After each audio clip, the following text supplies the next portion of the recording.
রাসূলুল্লাহ সাল্লাল্লাহু আলাইহি ওয়াসাল্লাম বলেন, আল্লাহ তাআলা বলেন, কুল্লু আমাল ইবনে আদম লাহু ইল্লা সিয়াম, বনি আদমের প্রত্যেকটি আমল তার জন্য, রোজা ব্যতীত। কেন?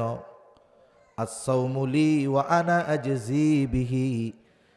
নবীজি বলেন, আল্লাহ তাআলা বলেছেন, রোজা বান্দা আমার জন্য রাখে, আর এই রোজার প্রতিদান স্বয়ং আমি আল্লাহ নিজে দিব। রোজার প্রতিদান আল্লাহ তাআলা দিবে।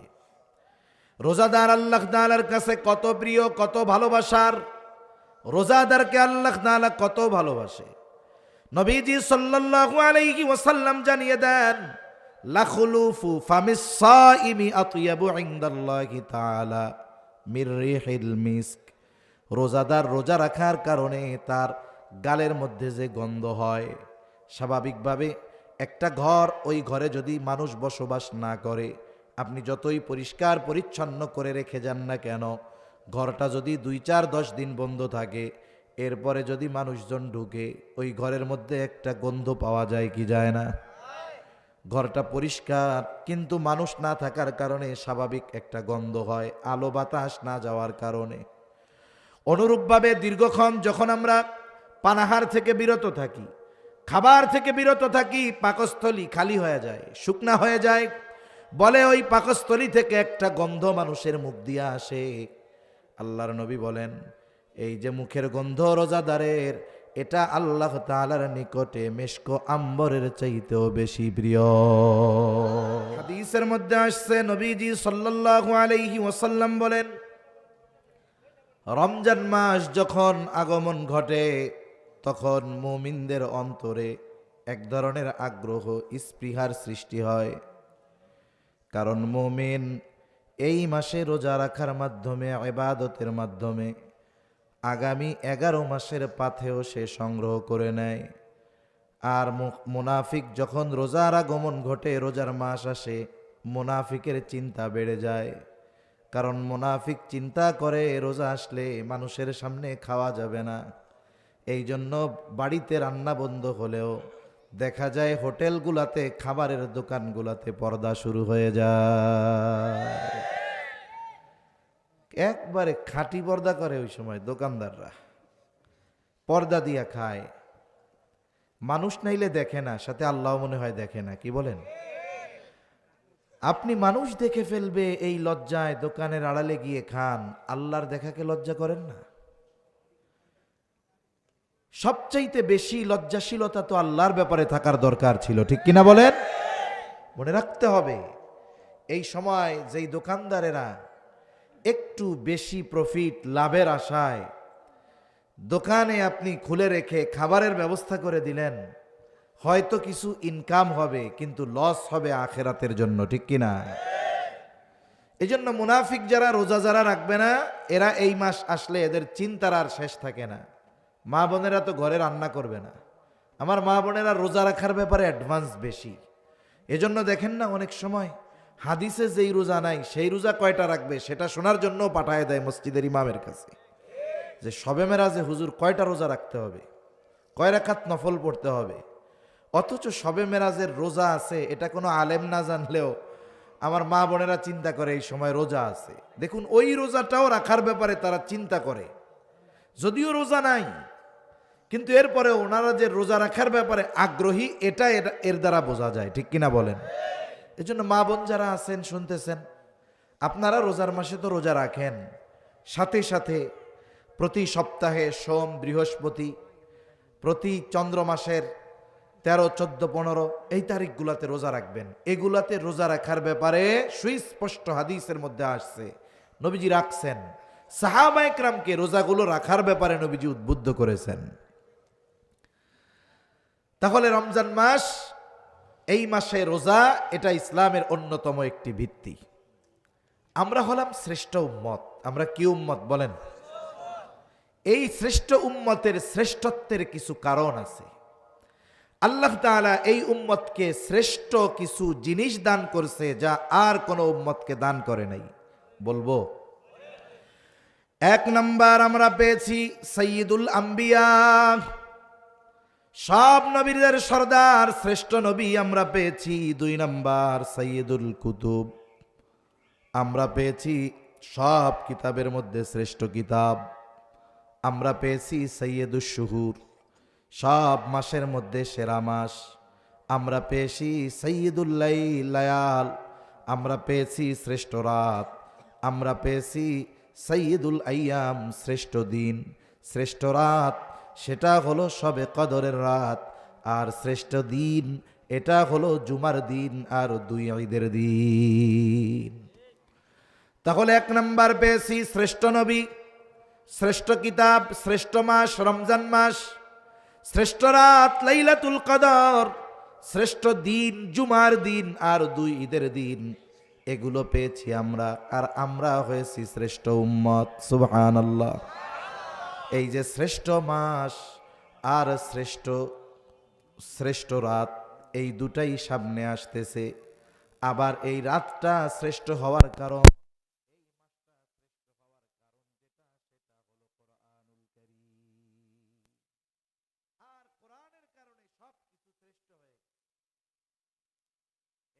রমজান মাস সামনে আসতেছে, এটা বছরের শ্রেষ্ঠ মাস।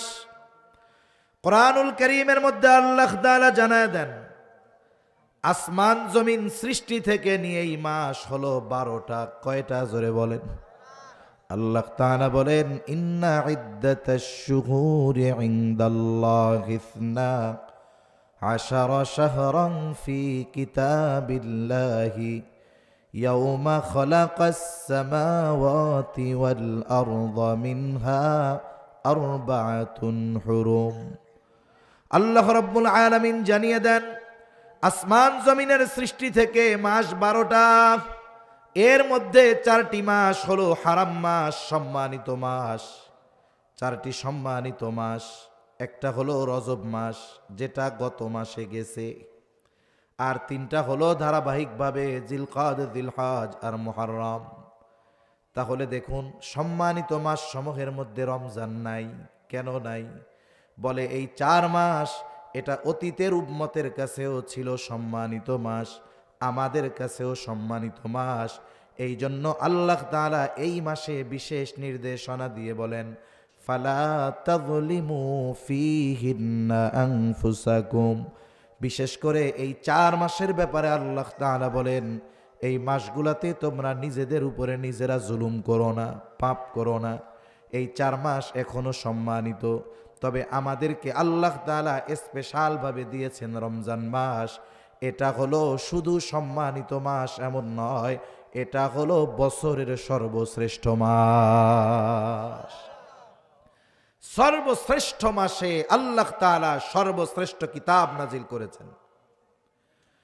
সর্বশ্রেষ্ঠ মাসে ইসলামের অন্যতম ফরজ বিধান আল্লাহ তাআলা রোজাকে ফরজ করেছেন। এই জন্য সিয়াম আর কোরআনের সাথে একটা সম্পর্ক রয়েছে, রোজা আর কোরআনের সাথে একটা সম্পর্ক রয়েছে। রমজান মাসে রোজা ফরজ, কোরআন আল্লাহ নাজিল করেছেন। এজন্য আল্লাহ তাআলা কোরআনুল কারীমের মধ্যে বলেন, শাহরু রমাদানাল্লাযী উনজিলা ফীহিল কুরআন হুদাল লিন-নাসি ওয়া বায়িনাতিম মিনাল হুদা ওয়াল ফুরকান ফামান শাহিদা মিনকুমুশ শাহরা ফালইয়াসুম। আল্লাহ তাআলা বলেন, শাহরু রমাদান, রমজান মাস, আল্লাযী উনজিলা ফীহিল কুরআন, যেই মাসে আল্লাহ কোরআন নাজিল করেছেন। কোরআন কি? আল্লাহ তাআলা বলেন হুদাল লিন-নাস, এটা হলো গোটা মানব জাতির জন্য হেদায়াত, পথ প্রদর্শক। আমার আগে ভাইজান খুব সুন্দর আলোচনা করছে। কোরআন হলো হাবলুল্লাহ, আল্লাহর রশি। বাস্তবেই হলো কোরআন সুন্নাহ যদি আঁকড়ে ধরা যায়, তাকে ওই রশি জান্নাত পর্যন্ত পৌঁছায় নিবে। ভাইজান আয়াতে বলেছিলেন, ওয়াতাসিমু বিহাবলিল্লাহি জামিআন ওয়া লা তাফাররাকু, যে তোমরা আল্লাহর রুজ্জু, আল্লাহর রশিকে শক্ত করে ধরো। এই পৃথিবীর নবীদের পরে সবচাইতে বড় মুফাসসির আব্দুল্লাহ ইবনে আব্বাস রাদিয়াল্লাহু তাআলা আনহু বলেন, হাবলুল্লাহ, আল্লাহর রশি মানে হলো কোরআন আর সুন্নাহ।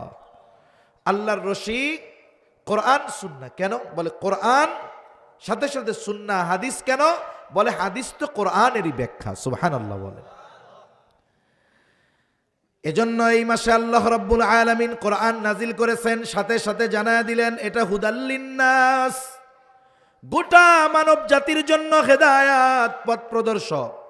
আবার আল্লাহ তাআলা কোরআনের ব্যাপারে সূরা বাকারার একবারে শুরুতেই বলেন আলিফ লাম মিম যালিকাল কিতাবু লা রাইবা ফীহি হুদাল লিল মুত্তাকিন।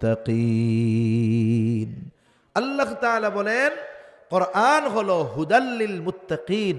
আবার আল্লাহ এই জায়গায় বলতেছেন হুদাল লিন নাস, হুদাল লিল মুত্তাকিন, মুত্তাকিনদের জন্য হেদায়াত। যারা ঈমান আনে এরাও মুত্তাকি।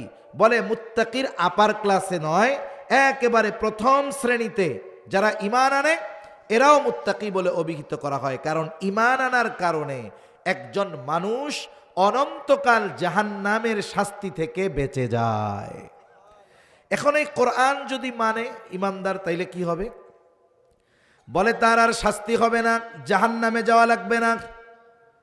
কোরআন অনুসরণ করলে সে আশা করা যায় বিনা হিসাবে জান্নাতে চলে যাবে। এই জন্য ঈমানদার যদি কোরআন অনুযায়ী নিজের জীবন পরিচালিত করে, ঈমানদারের ঠিকানা হবে বিনা হিসাবে জান্নাত। ঠিক কিনা বলেন? আবার দেখুন আল্লাহ যখন বললেন হুদাল লিন্নাস, এটা গোটা মানব জাতির জন্য হেদায়াত। বলে গোটা মানব জাতির মধ্যে ঈমানদারও আছে, বেঈমানও আছে না নাই? বেঈমানও আছে। এজন্য কোন বেঈমানও যদি এই কোরআন একটু বুঝে শুনে পড়ে, আশা করা যায় আল্লাহ তাআলা এই কোরআনের মাধ্যমে তাকে সত্য মিথ্যার পার্থক্য করার যোগ্যতা দিবেন। এজন্যই হুদাল লিন্নাস বলার পর আল্লাহ তাআলা বলতেছেন ওয়া বাইয়িনাতিম মিনাল হুদা ওয়াল ফুরকান। মানুষের জন্য কেন হেদায়াত? আরে বলে অমুসলিমের জন্য কোরআন হেদায়াত কেন? অমুসলিম যদি বুঝে শুনে এই কোরআন পড়ে, আশা করা যায় সে সত্য মিথ্যার মধ্যে পার্থক্য করতে পারবে। আর যে ব্যক্তির কাছে সত্য মিথ্যা সুস্পষ্ট হয়ে যায়, আশা করা যায় সে যদি বুদ্ধিমান হয়, সে মিথ্যাকে বাদ দিয়ে সত্যকেই গ্রহণ করবে। ঠিক কিনা বলেন? এজন্য এই পৃথিবীতে অনেক অমুসলিম আছে যে তারা শুধু এই কোরআন রিসার্চ করে গবেষণা করে ইমানদার হয়ে গেছে, অনেক আছে। সম্প্রতি সময়ের আমি দুই একজনের কথা বেশি বলি। একজন ডক্টর মরিস বুকাইলি, উনি বড় একজন ডাক্তার। ফেরাউনের যেই দেহ আল্লাহ তাআলা হেফাজত করেছেন হাজার হাজার বছর, মিশরের জাতীয় জাদুঘরে আছে। ওই মিশরের জাতীয় জাদুঘরে ফেরাউনের মমি নিয়ে গবেষণা করা হবে। একদল গবেষক গেছে। ওই ব্যক্তি হলো জার্মানির এক বড় ডাক্তার, উনি গেছেন গবেষণা করার জন্য। একটা সময় ওনাকে মুসলমানেরা জানালো এই ফেরাউনের কথা কোরআনে আছে। উনি শিক্ষিত মানুষ, বিজ্ঞ মানুষ। ওনাকে বলার পরে উনি চিন্তা করলেন, আমাকে যদি ফেরাউনের সম্পর্কে বিস্তারিত জানতে হয় তাহলে কোরআন থেকে আমাকে তথ্য নেওয়া লাগবে। আবার দেখুন, একজন ব্যক্তি শুধুমাত্র কোরআনের অনুবাদ পড়লে কোরআনের গভীরতা উপলব্ধি সে করতে পারে না। কোরআন নাজিল হয়েছে আরবি ভাষায়। কেউ যদি কোরআনের গভীরে পৌঁছাতে চায়, কোরআনের গভীরে যদি পৌঁছাতে চায় তাহলে তাকে আরবি ভাষায় দক্ষ হতে হবে। কারণ আমি আপনি শুধুমাত্র বাংলা অনুবাদের মাধ্যমে কোরআনের গভীরতা উপলব্ধি করতে পারবো না। বরং যেই ভাষায় নাজিল হয়েছে ওই ভাষা জ্ঞান যদি আমার আপনার না থাকে, তাহলে কোরআন বাংলা অনুবাদ করা যাবে, অর্থ জানা যাবে, কিন্তু কোরআনের গভীরতায় পৌঁছানো সম্ভব হবে না। এজন্য আমাদের দেশে কিছু ভাই আছে, দেখবেন সূরা ফাতিহা শুদ্ধ করে পড়তে পারে না। মাশাআল্লাহ, উনি বড় শায়েক। কেমনে হইছে? বলে বাংলা অনুবাদ পড়ে তো উনি রেফারেন্স দেয়, বুখারী শরীফের এত নম্বর হাদিসে আছে, এটাতে আছে। ওনারা যদি কহ ওই জায়গা থেকে এক লাইন আরবিতে দেখা কহ, ও বলবে যে একটু আমার 1 নম্বরের ছুটি দেন, আমি একটু আইতাছি। এটা বইলা ভাগবো আর আইব না। এখন উনি অনুবাদ পড়তেছেন শুধু, কিন্তু এই ভাষার গভীরতা উপলব্ধি করার মতো যোগ্যতা ওনার হয় নাই। এজন্য পড়া যায় ই দিয়ে, দেখে দেখে অনুবাদ দেখে দেখে পড়া যায়, কিন্তু এটা বুঝতে হলে, অনুধাবন করতে হলে, হৃদয়ঙ্গম করতে হলে যারা কোরআন হাদিস বুঝে তাদের কাছে যেতে হয়, ঠিক কিনা বলেন? নাইলে তো মনে করেন কত ডাক্তার পাওয়া যায় তো ঘরে ঘরে। 4 বছর এমবিবিএস কোর্স করার দরকার কি? এমবিবিএস কোর্স করবে 4 বছরে, তারে ধরেন 16টা বই পড়াবে। উনি একেবারে বিদেশ থেকে 50টা বই আইনা 4 বছর পড়ার পরে আপনাদের এই বাজারে যদি দোকান দিয়ে বসে যে এমবিবিএস যারা হয় বাংলাদেশে, বেটা ওরা পড়ছে 16টা বই, আমি পড়ছি 20টা বই, আমি ওদের চাইতে বড় ডাক্তার, আপনারা কি তাকে বড় ডাক্তার মানবেন না পিটানি দিবেন? কেন? এই ক্ষেত্রে স্বশিক্ষিত ব্যক্তিকে আপনারা গ্রহণ করেন না, কিন্তু দ্বীনের ক্ষেত্রে কোনো ব্যক্তি যদি কোনো মাদ্রাসায় না পড়ে, উলামা ইকরামের তত্ত্বাবধানে না থেকে এসে যদি ফতোয়া দেয়, আপনারা সেগুলো মাইনা নেন কেন? এক্ষেত্রে এত সহজ মনে হয় কেন? এজন্য কোরআনুল কারীম বোঝার জন্য, হৃদয়ঙ্গম করার জন্য ওই ভাষায় দক্ষ হতে হয়। তা না হলে ডক্টর মরিস বুকাইলিও বলতো, ঠিক আছে আমারে একটা দা নোবেল কোরআন দাও, ইংলিশ ট্রান্সলেশন, ইংরেজি অনুবাদের, আমি ওইটা পড়ে পড়ে বুঝে নেই। উনি অতটুকু বিষয়ের গবেষণা করার জন্য আরবি ভাষা শিখতে চেয়েছেন। সৌদি অ্যাম্বাসিরে বলছেন যে আমাকে একজন বিজ্ঞ ব্যক্তি দেন, আমি যার থেকে ভাষাটা শিখতে চাই আগে। এরপরে উনি আরবি ভাষা শিখলেন, কোরআন গবেষণা শুরু করলেন। ওনার উদ্দেশ্য ছিল শুধুমাত্র ফেরাউনের এই বিষয়টা নিয়ে গবেষণা করবেন, কোরআনে কি কি তথ্য আছে। কিন্তু আল্লাহর বান্দা যখন কোরআন পড়া শুরু করেছে, অনুবাদ তো পড়ে না, বলে আরবি ভাষায় দক্ষ হয়েছে।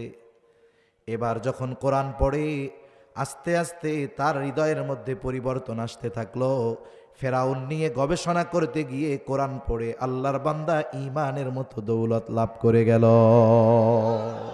কেন? এই কোরআন বুঝতে পেরেছে, পড়েছে, আর সত্য আর মিথ্যা তার কাছে সুস্পষ্ট দিবালোকের ন্যায় হয়ে গেছে। সুবহানাল্লাহ। এই 2-3 বছর আগেই নেদারল্যান্ডের একজন পার্লামেন্ট মেম্বার, কট্টর ইসলাম বিদ্বেষী, আল্লাহর বান্দা মুসলমানদের নিয়ে, ইসলাম নিয়ে, হিজাব নিয়ে, আমাদের নবীকে নিয়ে কম উল্টাপাল্টা বলে নাই।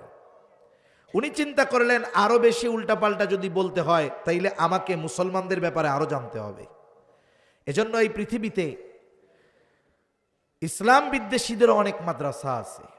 অনেক মাদ্রাসায় ইসলাম বিদ্বেষীরা খরচ করে তাদের পড়ায়। কেন পড়ায়? আলেম বানানোর জন্য? না না, ইসলামের গভীর জ্ঞানগুলো জেনে এগুলো মানুষের মধ্যে কেমনে সংশয় সৃষ্টি করা যায়, কোন জায়গা মানুষের সামনে বললে মানুষ ধোঁকায় পড়ে যাবে, এই বিষয়গুলো। কিছু বিষয় আছে হৃদয়ঙ্গম করার ক্ষমতা মানুষের নাই। আমার আগে ভাই বলছে যে কিছু বিষয় আছে, ইসলাম, কোরআন, আল্লাহর সব বিধিনিষেধ যৌক্তিক, কিন্তু সব কিছু বোঝার যোগ্যতা তো আল্লাহ আমাদের দেয় নাই, ঠিক না? আমি বুঝি আর না বুঝি, আমি বুঝি না বিধায় ওটা যে অযৌক্তিক এটা কখনো হতে পারে না। আমরা মানুষ, আমাদের জ্ঞান বড় সীমিত, আমাদের ইলম অনেক কম। এজন্য আমরা না বুঝলেই যে ওইটা ঠিক না, এটা কিন্তু কোনো বিষয় নয়। কেউ যদি ওই বিষয়ের উপরে ইস্তেকামাত থাকে যে আমি না বুঝলেই ওইটা বেঠিক, তাহলে তার দ্বীনের উপরে চলা অনেক কঠিন হয়ে যাবে, ঠিক কিনা বলেন? তা ওই ব্যক্তিও চিন্তা করলেন যে আমি কোরআন শিখতে হবে। উনিও আরবি ভাষা শিখছে, কোরআন নিয়ে গবেষণা করছে। ঈমান আনার জন্য না বিরোধিতা করার জন্য? একটা সময় উনি কোরআন পড়া শুরু করছে। সময়ের সাথে সাথে হৃদয়ের পরিবর্তন, সত্য আর মিথ্যা সামনে পার্থক্য হয়ে গেছে। বুদ্ধিমান মানুষ যে সত্য যখন সুস্পষ্ট দিবালোকের ন্যায় তার সামনে চলে আসে, আলোর দেখা যখন সে পেয়ে যায়, সে কখনো অন্ধকারে ফিরে যাবে না। ওই ব্যক্তি কট্টর ইসলাম বিদ্বেষী, কোরআন শিখছে, সত্য মিথ্যার পার্থক্য বুঝে গেছে, আলোর দেখা পেয়ে গেছে। এই কোরআনের বদৌলতে সে ঈমান গ্রহণ করেছে, অন্তরে তার হেদায়েতের নূর প্রজ্বলিত হয়ে গেছে। এজন্য এই কোরআন সত্য মিথ্যার মধ্যে পার্থক্যকারী।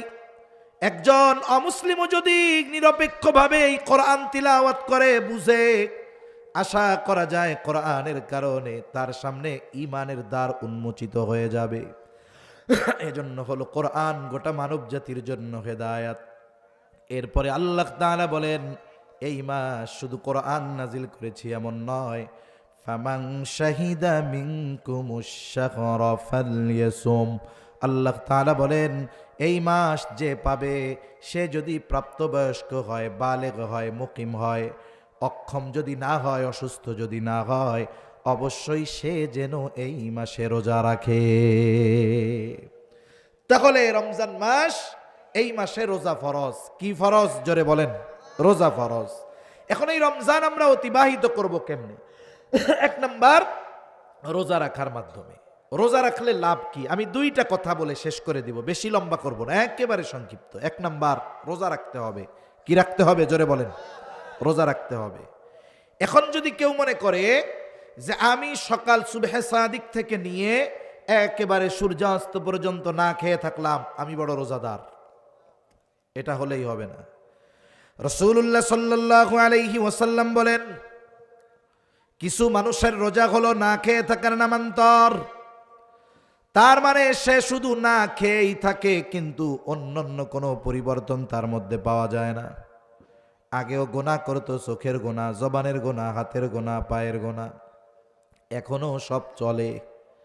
এখনো গোনা সব চলে, গানও চলে, নাটকও চলে, সিনেমাও চলে, শুধু না খাইয়া থাকে। তাহলে তার রোজা এটা হবে 33 পেয়ে পাশ করার মতো। তার মানে শুধুমাত্র ফরজটা আদায় হবে। বলেন তো, কেউ যদি সব সাবজেক্টে 33 পাইয়া পাশ করে, ও কোনো ইউনিভার্সিটিতে ভর্তি পরীক্ষা দিতে পারবে নাকি? ফর্মই তো তুলতে পারবে না। ও যখন দিবে যে আমি 33 পাইয়া পাস, বলে ওদের ভাগ বেড়া, এটি এই জায়গায় চলে। এজন্য 33 যে পায় সেও পাস, যে 90 পায়, 95 পায়, গোল্ডেন এ প্লাস পায়, সেও পাস। ঠিক কিনা বলেন? যদি দুই বন্ধু একসাথে যায়, যদি জিজ্ঞাসা করে তোমরা কি পরীক্ষার ফলাফল কি, পাস করছি, ওরে জিজ্ঞাসা করে তুমি কি পাইছো, কয় আমি এ প্লাস পাইছি, আমি পাইছি 100-95। আর একজনরে বলবে তুমিও তো পাস করছো, তুমি কি পাইছো, বলবে আমি 133 পাইছি। ওরে টিটকারি করে বলবে তুমি আর এক কম পাইলা না কেন, এমন পাস করার চাইতে ফেল করা ভালো ছিল। ঠিক কিনা বলেন? আর ওই 33 যে পাইছে, ও মাথা উঁচা করে বলবে না মাথা 33 পাইছি, লজ্জায় বলবে। আর যে 95 পাইছে বুক ফুলায় বলবে 195 পাইয়া পাস করছি। তার মানে কি বোঝা গেল? কেউ যদি রোজা রেখে গোনা করে, তার রোজাটা কেমন হয়? 33 পেয়ে পাশ করার মতো। এজন্য ওই পাশ কইরা কোনো চাকরিতেও অ্যাপ্লাই করা যায় না, মানুষের সামনেও একটু হাসি মুখে বলা যায় না যে পাশ করছি। তাহলে দেখুন, রোজা রেখে যদি কেউ গোনা করে, তার রোজা ওটা শুধু ফরজ আদায় হয়, কিন্তু রোজার প্রতিদান আল্লাহর নবী জানিয়ে দিয়েছেন শত শত, সব প্রতিদান থেকে সে বঞ্চিত হয়। এজন্য আমাদের রোজা হতে হবে গোনামুক্ত রোজা। জবানের গোনা, হাতের গোনা, চোখের গোনা, পায়ের গোনা, সব ধরনের গোনা থেকে বাঁচতে হবে। কোন ইনশাআল্লাহ। একবারে সব ধরনের গোনা থেকে যদি বাঁচা যায়, বলে ওই রোজা কেমন রোজা হবে? বলে ওই রোজার প্রতিদান স্বয়ং যিনি হয়ে যাবেন তিনি কে? রাসূলুল্লাহ সাল্লাল্লাহু আলাইহি ওয়াসাল্লাম বলেন, আল্লাহ তাআলা বলেন, কুল্লু আমাল ইবনে আদম লাহু ইল্লা সিয়াম, বনি আদমের প্রত্যেকটি আমল তার জন্য, রোজা ব্যতীত। কেন? আস-সাওমু লি ওয়া আনা আজজি বিহি। নবীজি বলেন, আল্লাহ তাআলা বলেছেন রোজা বান্দা আমার জন্য রাখে, আর এই রোজার প্রতিদান স্বয়ং আমি আল্লাহ নিজে দিব। রোজার প্রতিদান আল্লাহ তাআলা দিবে। রোজাদার আল্লাহ তাআলার কাছে কত প্রিয়, কত ভালোবাসার। রোজাদারকে আল্লাহ তাআলা কত ভালোবাসে। নবীজি সাল্লাল্লাহু আলাইহি ওয়াসাল্লাম জানিয়ে দেন, লাখুলুফু ফামিস সাইমি আতয়াবু ইনদাল্লাহি তাআলা মির রিহিল মিস্ক। রোজাদার রোজা রাখার কারণে তার গালের মধ্যে যে গন্ধ হয়, স্বাভাবিকভাবে একটা ঘর, ওই ঘরে যদি মানুষ বসবাস না করে, আপনি যতই পরিষ্কার পরিচ্ছন্ন করে রেখে যান না কেন, ঘরটা যদি 2-4-10 দিন বন্ধ থাকে, এরপরে যদি মানুষজন ঢুকে, ওই ঘরের মধ্যে একটা গন্ধ পাওয়া যায় কি যায় না? ঘরটা পরিষ্কার, কিন্তু মানুষ না থাকার কারণে স্বাভাবিক একটা গন্ধ হয়, আলো বাতাস না যাওয়ার কারণে। অনুরূপভাবে দীর্ঘক্ষণ যখন আমরা পানাহার থেকে বিরত থাকি, খাবার থেকে বিরত থাকি, পাকস্থলী খালি হয়ে যায়, শুকনা হয়ে যায়। বলে ওই পাকস্থলী থেকে একটা গন্ধ মানুষের মুখ দিয়ে আসে। আল্লাহর নবী বলেন, এই যে মুখের গন্ধ রোজাদারের, এটা আল্লাহ তাআলার নিকটে মেশকো আম্বরের চাইতেও বেশি প্রিয়। এখন যদি ওই রোজা রাইখা কেউ গীবত করে, অপরের দোষ চর্চা করে, গীবত করা মানে কি? মৃত ভাইয়ের গোশত খাওয়ার মতো। একজনের দোষ তার অনুপস্থিতিতে শুধুমাত্র মজা নেওয়ার জন্য আলোচনা করা, এটা গীবত। আর রোজার মাসে এই কাজটা অনেক মানুষ করে, কাজ নাই, কি করবে? আমার মা বোনরা অনেক সময় করে ফেলে, রান্না বান্না নাই, এইবার 3 চাচি এক জায়গায় হইয়া ধুমসে কোরআন শরীফ তিলাওয়াত বাদ দিয়া গীবত তিলাওয়াত শুরু করে দেয়। আছে না নাই কোন? অথচ গীবত কত জঘন্য এক পাপ। আল্লাহ তাআলা বলেন, ওয়ালা ইয়াগতাব বা'দুকুম বা'দা আইয়ুহিব্বু আহাদুকুম আন ইয়াকুলা লাহমা আখিহি মাইতান ফাকারিহতুমুহ। আল্লাহ তাআলা বলেন, তোমরা পরস্পরের গীবত করো না। তোমরা কি তোমাদের মৃত ভাইয়ের গোশত খাওয়াকে পছন্দ করো? না না। ফাকারিহতুমু, তোমরা এটাকে অপছন্দ করো, অথচ গীবত করার মাধ্যমে কেমন যেন মৃত ভাইয়ের গোশত খাওয়া হয়। ওই মুখ দিয়া যেই গন্ধ বের হবে, ওটা তো মৃত ভাইয়ের গোশত খাওয়ার পচা গন্ধ, ওটা আল্লাহর কাছে প্রিয় হবে না। এজন্য রোজা শুধু না খেয়ে থাকলে হবে না, জবানের রোজা আছে, হাতের রোজা আছে, পায়ের রোজা আছে, চোখের রোজা আছে, কলবেরও রোজা আছে না নাই? এজন্য আল্লাহর নবী জানায় দেন, রোজাদারের এই মুখের দুর্গন্ধ আল্লাহ তাআলার কাছে অনেক প্রিয়। এখন যদি গুনাহ করা হয়, তাহলে ওই গন্ধটা তো আল্লাহর কাছে আর প্রিয় হবে না। রাসূলুল্লাহ সাল্লাল্লাহু আলাইহি ওয়াসাল্লাম আরো জানায় দেন, রোজাদার গ্রীষ্মকালে আল্লাহর জন্য রোজা রাখে, এই যে তৃষ্ণায় কষ্ট করে, যারা আল্লাহর জন্য তৃষ্ণার্ত থাকে মানে রোজা রাখে, এত কষ্ট এরপরেও পানি পান করে না, রোজা ভাঙে না, মানুষজন দেখবে না, এরপরেও গোপনে সে তার রোজা ভাঙে না। দেখুন, একজন বেনামাজি সেও যদি রোজা রাখে, ওটাও আল্লাহর জন্যই রাখে। এই যে রোজা রাখে, নামাজ না পড়লেও লুকায়া লুকায়া খিদা লাগলে কিছু কিন্তু খায় না। কার ভয়? নবীজি সাল্লাল্লাহু আলাইহি ওয়াসাল্লাম বলেন, এই রোজাটা যদি গুনাহমুক্ত হয়ে যায়, তাহলে ওই যে তৃষ্ণায় কষ্ট করেছে দুনিয়ায় আল্লাহর জন্য, কিয়ামতের দিন ওই কঠিন মুসিবতের সময় যখন সূর্যটা একেবারে কাছে, জমিনটা তামার মতো হয়ে যাবে, মানুষেরা ঘামে হাবুডুবু খেতে থাকবে, তৃষ্ণায় বুকের ছাতি ফেটে যাওয়ার উপক্রম হবে। ওই কঠিন তৃষ্ণার দিনে দুনিয়ায় যারা আল্লাহর জন্য তৃষ্ণার্ত থেকেছে, তাদের পানি পান করাবে কে? রাসূল আকরাম সাল্লাল্লাহু আলাইহি ওয়াসাল্লাম জানায় দেন, রোজাদারের জন্য স্পেশালিটি কি? রাসূলুল্লাহ বলেন সাল্লাল্লাহু আলাইহি ওয়াসাল্লাম বলেন, ইন্না ফিল জান্নাতি বাবান ইউকালু লাহুর রায়্যান। জান্নাতের মধ্যে একটি দরজা আছে যেটার নাম হলো রায়্যান। অনেক সময় একই সেমিনার হলের মধ্যে, একই হলের মধ্যে গেস্ট কয়েক ধরনের থাকে। একটা থাকে জেনারেল গেস্ট, তাদের জন্য গেট আলাদা। আর একটা থাকে ভিআইপি গেস্ট, তাদের জন্য গেট আলাদা। আর একটা থাকে ভিভিআইপি গেস্ট, তার জন্য গেটও আলাদা, তার জন্য বসার জায়গা আলাদা, তার জন্য লাল গালিচা বিছায়া দেওয়া থাকে।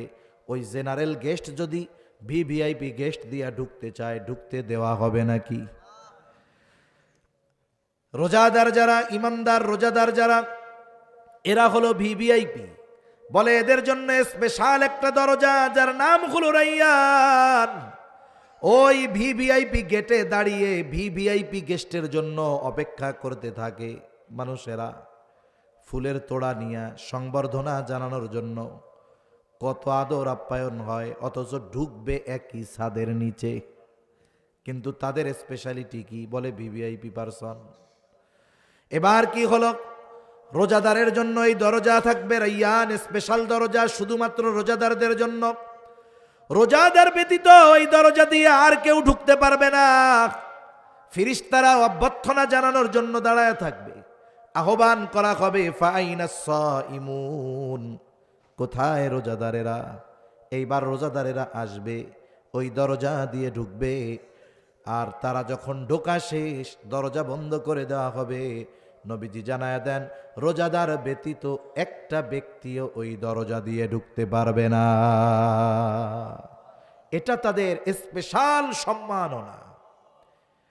শুধু তাই না, নবীজি বলেন আস-সাওমু জুন্নাতুন, রোজা হইল ঢাল, আগুন থেকে বাঁচার জন্য, জাহান্নামের আগুন থেকে বাঁচার ঢাল।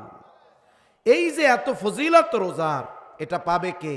যার রোজা হবে গুনাহমুক্ত, ঠিক কিনা বলেন?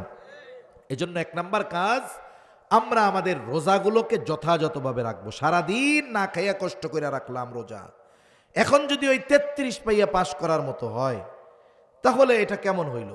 আমাদের থাকবে রোজার প্রতিদানের ক্ষেত্রে আমরা যেন গোল্ডেন এ প্লাস পাই, এভাবে রোজা রাখবো তো ইনশাআল্লাহ। আল্লাহ তৌফিক দান করেন। এই রমজান মাস এর আরেকটি বৈশিষ্ট্য হলো, এই মাসে আল্লাহ নাজিল করেছেন কোরআন। আমার আপনার রমজান যেন কোরআনময় রমজান হয়। কোরআন তিলাওয়াতের মাধ্যমে আমি এই রমজান মাস অতিবাহিত করার সর্বোচ্চ চেষ্টা করব। এজন্য মসজিদগুলাতে হয় খতম তারাবি, হয় কি হয় না? আমাদের সবার চিন্তা হলো এরকম, তারাবি মানে হলো তাড়াতাড়ি। এই মসজিদের হাফেজ যদি 40 মিনিট লাগে, অন্য মসজিদের যদি 35 মিনিট লাগে, মুসল্লি আইয়া হাফেজ রে গুতায়। কমিটির কি হুজুর আছো, সেদ বেদ নাই, ধীরে ধীরে পড়ে, ওটা 35 মিনিটে শেষ, আমাকে ওটা 30 মিনিটে শেষ হইলে ভালো হইতো। যদি এরকম যন্ত্রণাই মনে হয়, কষ্টই মনে হয় কোরআন শোনা, তাহলে আল্লাহর হস্তে সূরা তারাবি পড়েন, তাও ভালো। কারণ কোরআন তিলাওয়াত করলে শুধু কোরআন তিলাওয়াতের বিনিময়ে সওয়াব পাওয়া যায় না, কিছু কিছু তিলাওয়াতকারীর উপরে কোরআন লানত বর্ষণ করে। এজন্য কোরআন সুন্দরভাবে তিলাওয়াত করতে হবে। আচ্ছা বলেন তো, রুকু সেজদা এগুলাই তো আর শর্ট করার মতো সুযোগ নাই, আছে? কমপক্ষে 3 বার তো তাসবিহ পড়া লাগবে নাকি?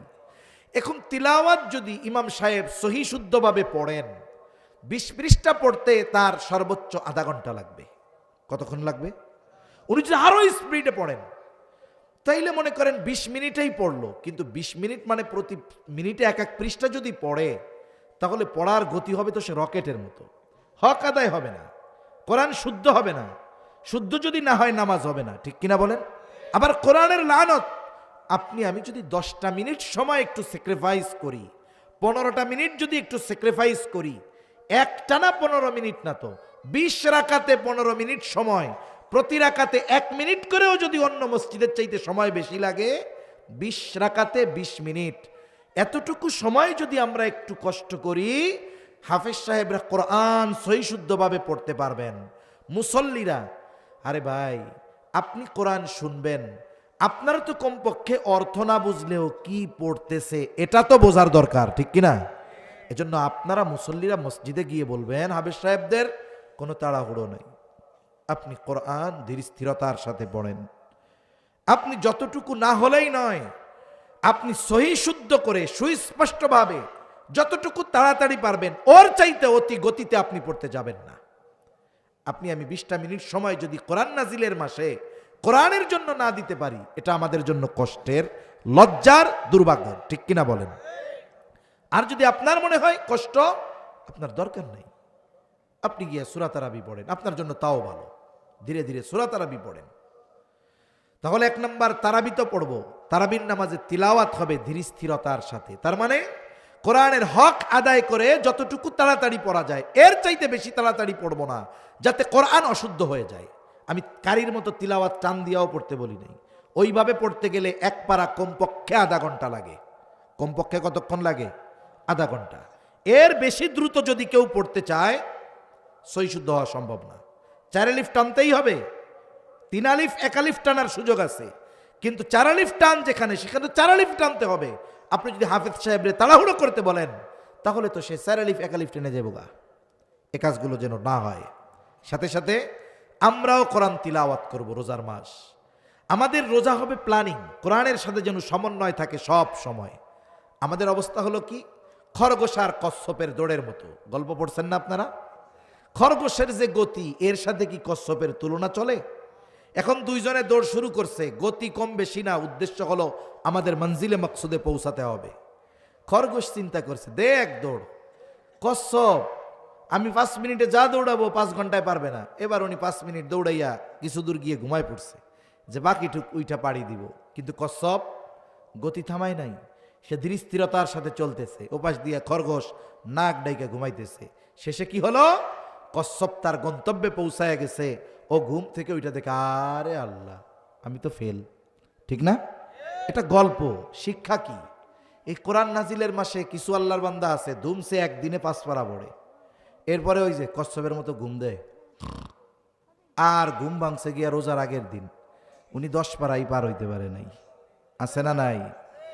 আমি আপনি সিস্টেম করি কি, রোজার মাসে দেখেন স্বাভাবিক সময়ে যারা জামাতে অংশগ্রহণ কম করে, এরাও চেষ্টা করে রোজার মাসে 5 ওয়াক্ত জামাতে পড়ার জন্য। প্রতি ওয়াক্ত নামাজে 4 পৃষ্ঠা। কয় পৃষ্ঠা? 4 পৃষ্ঠা। নামাজ কয় ওয়াক্ত? 4 পাঁচা 20। হাফেজি কোরআনে 20 পৃষ্ঠায় 1 পারা। আপনি ফজরের নামাজে গেলেন, স্বাভাবিক আজান হলো, গেছেন, সুন্নাত পড়া শেষ, 5-7 মিনিট এখনো বাকি নামাজের।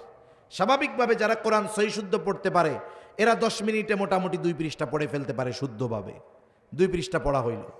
ফজরের নামাজ সালাম ফেরানোর পর দোয়া দুরুদ পড়ে ইমাম সাহেব দোয়া করছে, আপনিও বাসায় যাবেন, আপনি 2টা পৃষ্ঠা পড়া এর পরে বাসায় যান, 4 পৃষ্ঠা হয়ে গেল। জোহরের সময় তো আইসা সুন্নাত পড়েন, সুন্নাত পড়ে বসে আছি, 2 পৃষ্ঠা পড়েন।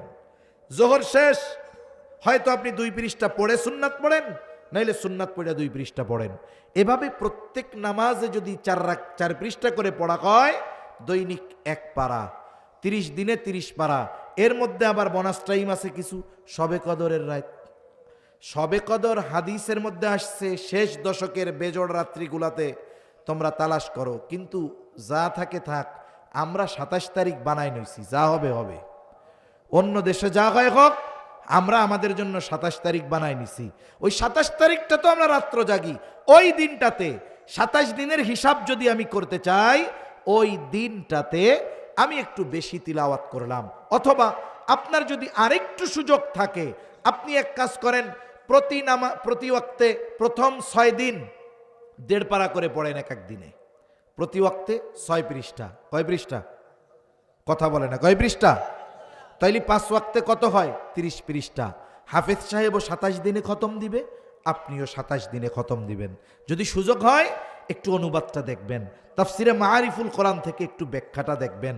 এই 1.5 পারার মধ্যে যদি একটু নজর দিতে পারেন, সংক্ষিপ্ত তাফসির তাওজিহুল কোরআন আছে, লম্বা ব্যাখ্যা নাই, এটাতে আপনাদের বিরক্তি আসবে না। আপনি এক নজর বুলায় গেলেন যে অর্থগুলো কি বলছে, ওই জায়গায় টিকায় ব্যাখ্যাগুলো কি বলছে, একটা ধারণা আপনার চলে আসলো যে আজকের 1.5 পারায় আল্লাহ তাআলা এই কথাগুলো বলছে, আর এই বিষয়গুলোই আজকে তিলাওয়াত হয়েছে। তাহলে কি হলো? কোরআনের সাথে একটা সম্পর্ক তৈরি হয়ে গেল। এজন্য রাসূল সাল্লাল্লাহু আলাইহি ওয়াসাল্লাম কোরআন তিলাওয়াতের ব্যাপারে রমজান মাসে বেশি গুরুত্ব দিতেন। যতটুকু নাজিল হতো জিবরাইল আলাইহিস সালাম পুরাটা নবীজিকে শোনাতেন, নবীজিও পুরাটা আবার জিবরাইল আলাইহিস সালামকে শোনাতেন। এই যে দাওর করা, এটা দেখুন জিবরাইল আলাইহিস সালামের আমল, আমার আপনার নবীজির আমল। এজন্য আমার আপনার রমজানটা যেন কোরআনের সাথে অতিবাহিত হয়। এইভাবে যদি আমি আমার প্ল্যানিং করে রমজান মাস অতিবাহিত করতে পারি, দেখবেন কোরআনময় একটা রমজান হবে। আবার দেখুন এই কোরআন তিলাওয়াতের মাধ্যমে কত সওয়াব পাওয়া যায়। রাসূল আকরাম সাল্লাল্লাহু আলাইহি ওয়াসাল্লাম বলেন, কোরআনুল মান ক্বারাআ হারফাম মিন কিতাবিল্লাহি ফালাহু হাসানাহ।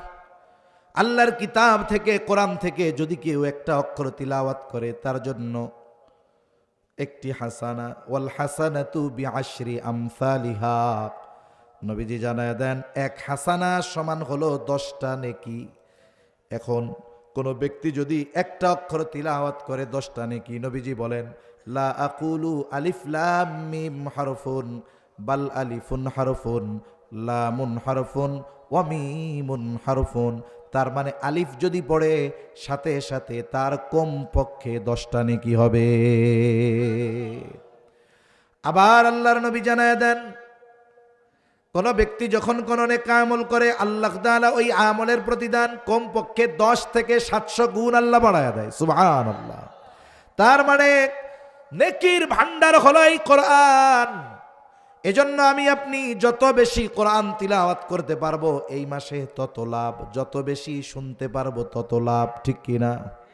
আমার আপনার অ্যাকাউন্টে সওয়াব জমা হবে বেশি। আবার আপনি বলতে পারেন, হুজুর আমার তো কোরআন পড়তে কষ্ট হয়ে যায়। বলে আপনার জন্য সওয়াব হইল দ্বিগুণ। সুবহানাল্লাহ। আল মাহিরু বিল কোরআন।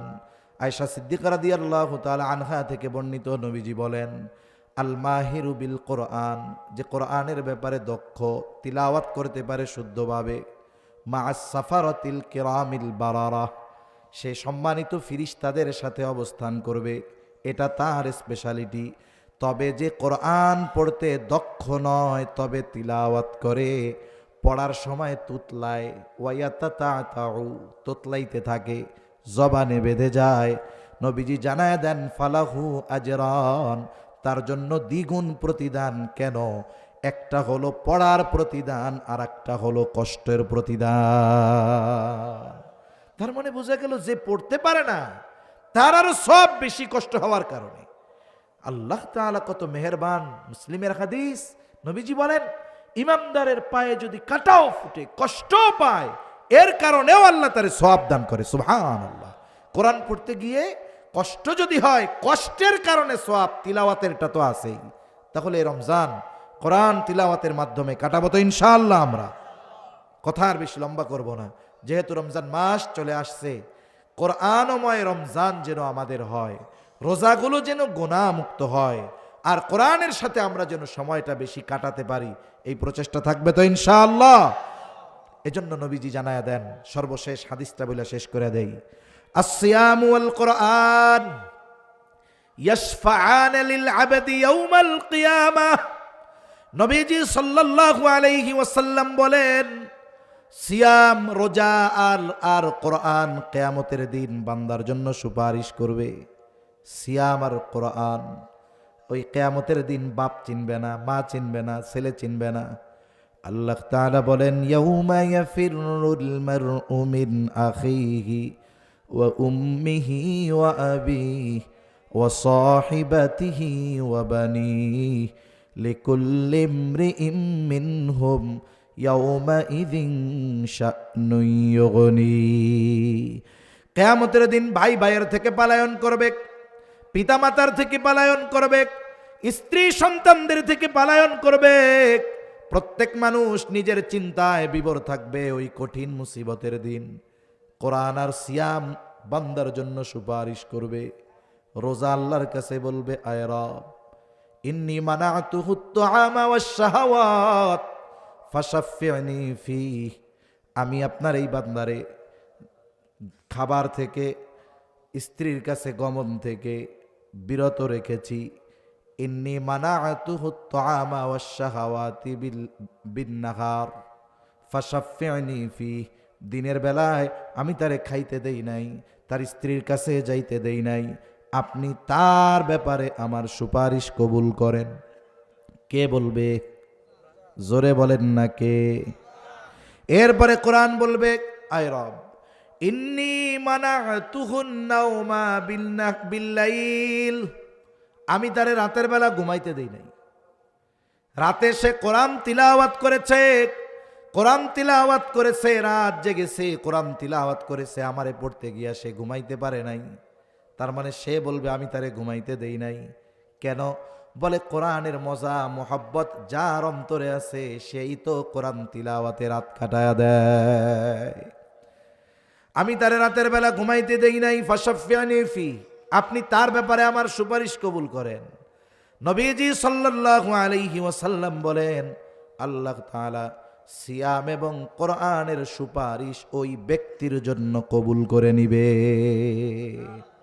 ওটা তো শুধু কিয়ামতে, কবরের মধ্যে সূরা মুলক যারা তিলাওয়াত করে দৈনন্দিন, এই সূরা মুলক কবরের আযাব থেকে বাঁচার কারণ হবে। সূরা ওয়াকিয়া যারা দৈনন্দিন তিলাওয়াত করে রাতে সন্ধ্যার পরে, আল্লাহ তাআলা তাদেরকে রিজিকের অভাবে ফেলবে না। সাথে সাথে হাদিসের মধ্যে আসছে, সূরা বাকারা, আলে ইমরান এইটা তাদের তিলাওয়াতকারী যারা ছিল দুনিয়ায়, কবরের মধ্যে একজন দাঁড়াবে মাথার কাছে আর একজন পায়ের কাছে, আযাব দেওয়ার কোনো সুযোগ দিবে না। সুবহানাল্লাহ বলেন। সেজন্য এই কোরআনের সাথে আমাদের সম্পর্ক গড়ার দরকার আছে না নাই? যে কোনো এক উপলক্ষে একটা জিনিস শুরু হয়, ঠিক না? কতজন তো একটা দিবসের অপেক্ষায় বসে থাকে গুনাহ করার জন্য। এই মাসেই একটা তারিখ গেছে না, কতজন এই দিনের অপেক্ষায় ছিল যে ওই দিন তার গুনাহ স্টার্ট হবে। আমাদের সামনে কোরআনের সাথে সম্পর্ক গড়ার এক সুবর্ণ সুযোগ সময় চলে আসছে। এই রমজান যেন হয় কোরআনের সাথে সম্পর্ক গড়ার, এই রমজান যেন হয় আমার আপনার গুনাহমুক্ত জিন্দেগি গঠন করার, এই রমজান যেন হয় আমার জান্নাতের পথের প্রতীক হওয়ার। এ প্রচেষ্টা আমরা করব তো ইনশাআল্লাহ? কারা কারা করব? নারায়ে তাকবীর, নারায়ে তাকবীর। মাশাআল্লাহ, হাত নামাই।